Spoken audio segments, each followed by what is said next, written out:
2월 29일 토요일. 남을 판단하는 사람. 그러므로 남을 판단하는 사람아, 누구를 막론하고 내가 핑계하지 못할 것은 남을 판단하는 것으로 내가 너를 정죄함이니 판단하는 내가 같은 일을 행함이니라. 로마서 2장 1절 말씀. 판단하다에 해당하는 헬라어는 크리노입니다. 이를 영어로는 재판하다 또는 결정하다로 번역합니다.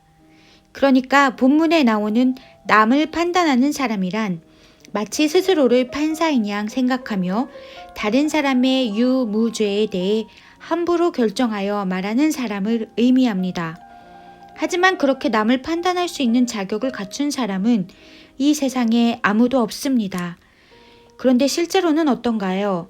모두들 너무나 쉽게 남을 판단합니다. 그 이유가 무엇일까요? 바울은 이렇게 설명합니다. 판단하는 내가 같은 일을 행함이니라. 메시지 성경은 이를 남을 판단하고 비난하는 것은 자신의 죄와 잘못이 발각되는 것을 모면해 보려는 흔한 술책입니다. 로 풀이합니다. 그렇습니다. 바로 이것이 남을 판단하는 사람들의 숨겨진 진짜 동기입니다. 설교 시간마다 빼놓지 않고 동성애와 마약에 대해서 신랄하게 비판하던 미국의 어느 유명한 목사가 실제로는 그 자신이 같은 죄에 중독되어 있었다는 사실이 밝혀져 교계가 발칵 뒤집힌 일이 있었습니다.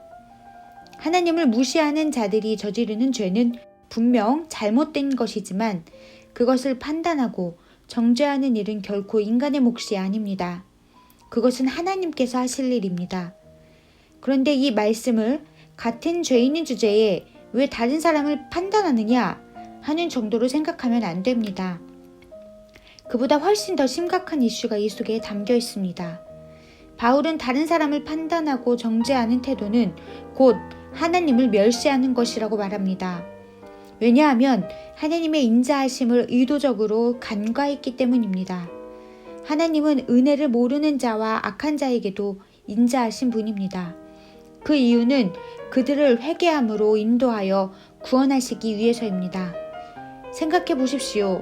우리가 구원받은 것도 사실 하나님의 인자하심 때문 아닌가요?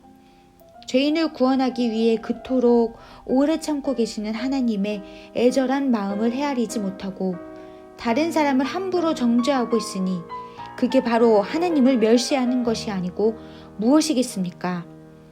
방탕한 죄보다 판단하는 죄가 더 큰 죄입니다. 우리의 구원을 위해 일하고 계시는 하나님의 길을 가로막는 행동을 이제 멈춰야 합니다. 묵상 질문. 다른 사람을 함부로 판단하고 있지 않습니까? 오늘의 기도. 인자하심으로 나를 구원하신 하나님께서 같은 방식으로 다른 사람들을 구원하고 싶어 하신다는 사실을 잊지 않게 하옵소서. 자신의 의로움을 증명하기 위해 다른 사람을 판단하다가 도리어 주님의 책망을 받는 어리석은 자가 되지 않게 하옵소서. 예수님의 이름으로 기도합니다. 아멘.